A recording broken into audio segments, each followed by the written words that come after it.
Hello, everybody. It is I, your friendly neighborhood INFP, and today we are going to be talking about something a little bit more whimsical, if you will.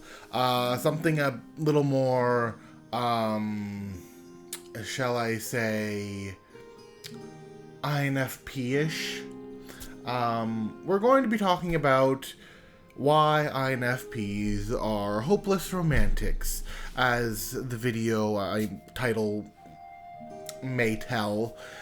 And some people will say that it's related to our feelings, our feeling function, and that has an element of truth to it, but I think the bigger part is the combination of our phi mixed with our ni. We are notorious daydreamers, and with that bundling up, matching together, it allows us to think of many different possibilities.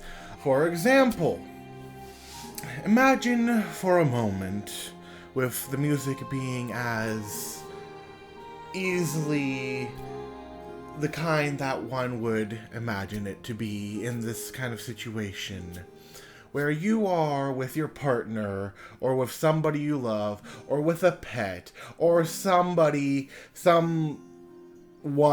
out there is with you, or maybe you're by yourself with a book and you're in a meadow underneath a willow tree or a sakura tree or whatever kind of tree you want to imagine. It is a wide meadow. Maybe there's like a nice clear brook in the distance babbling about. Birds are chirping. You've got, this nice sunny day, or maybe if you want a more fantasy element, there is a nice twilight glow as fairies flicker in and out, giving that nice light. Or maybe some of them are teasing you, who knows? This is the kind of stuff that is in our imagination, in my imagination. I love willow trees, that's why I'm sticking with the willow trees, but whatever tree works. And you're just there with your partner, or with your animal, with your favorite book, and you're relaxing, you're having a good time. Because this is a hopeless romantic situation, I would say you are with a partner or with somebody you long to be with, and they are either resting on your lap or you're resting on their lap, or you're just, you're together and you're cuddling or you're hugging, or you're just having a nice, wonderful picnic, or you're admiring the fairies if you want a more fantasy setting. This is the kind of stuff that we hopeless romantics live for.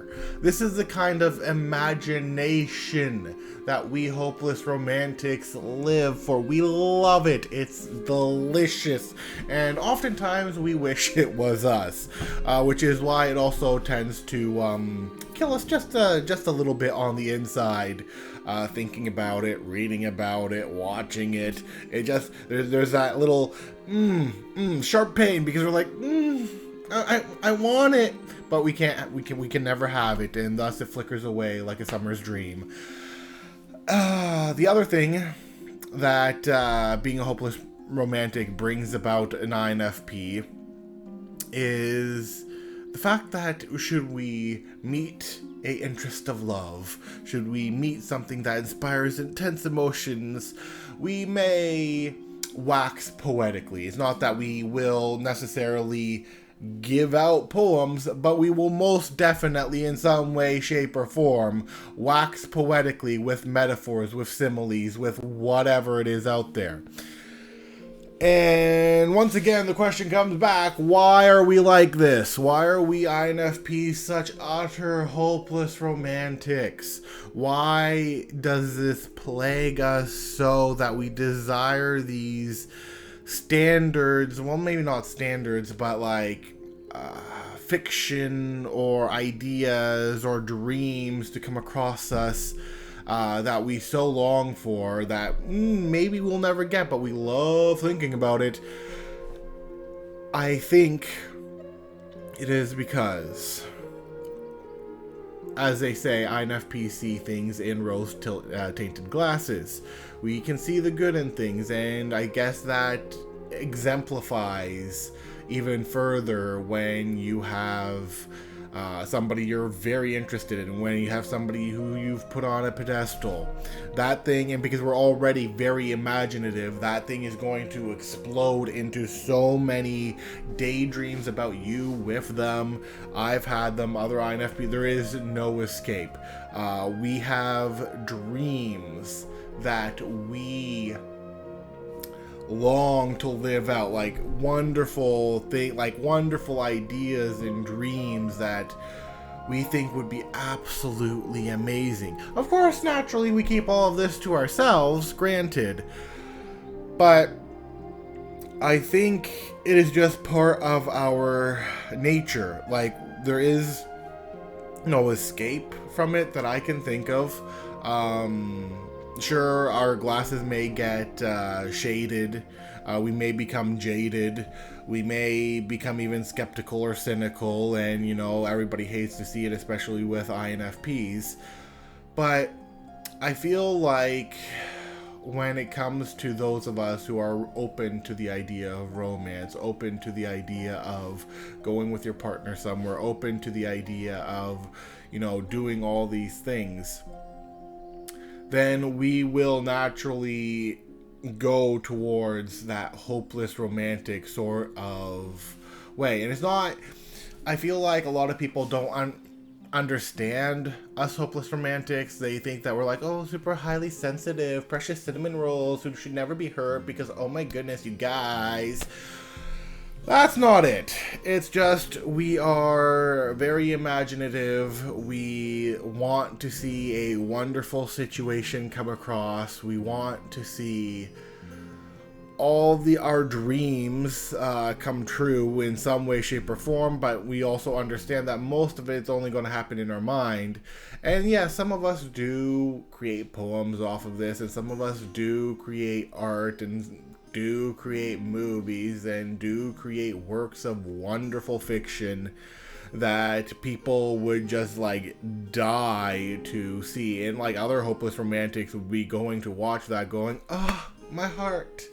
So yeah, that is something that we do is a thing that comes out of being a hopeless romantic. But the question is still, why?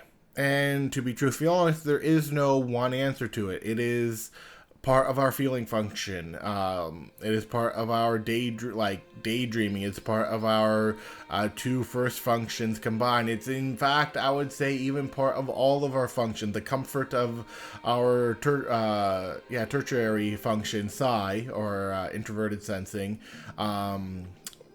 added in with the ideas of ni.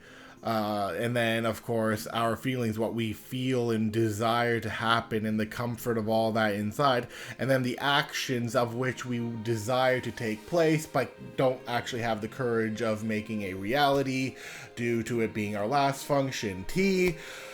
This is just a conjecture of why I think, one of the many reasons why I think it comes to pass for us INFPs to be hopeless romantics.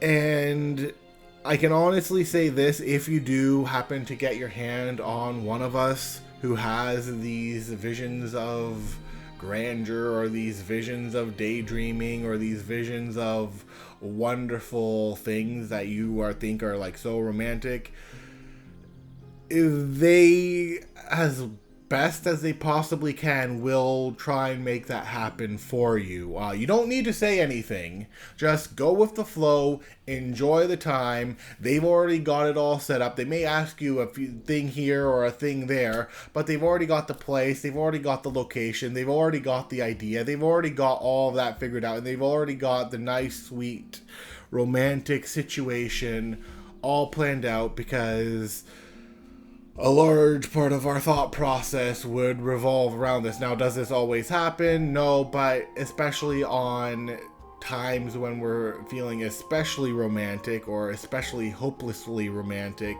or head over heels in love, yeah, it's going to happen. But with that being said, That is it for today's video. A little bit more of a whimsical type video. Video of us INFPs just wishing to be somewhere that they're not, and to be in a nice romantic or fantastical setting. It would be nice. It would be nice. Until next time. Bye bye.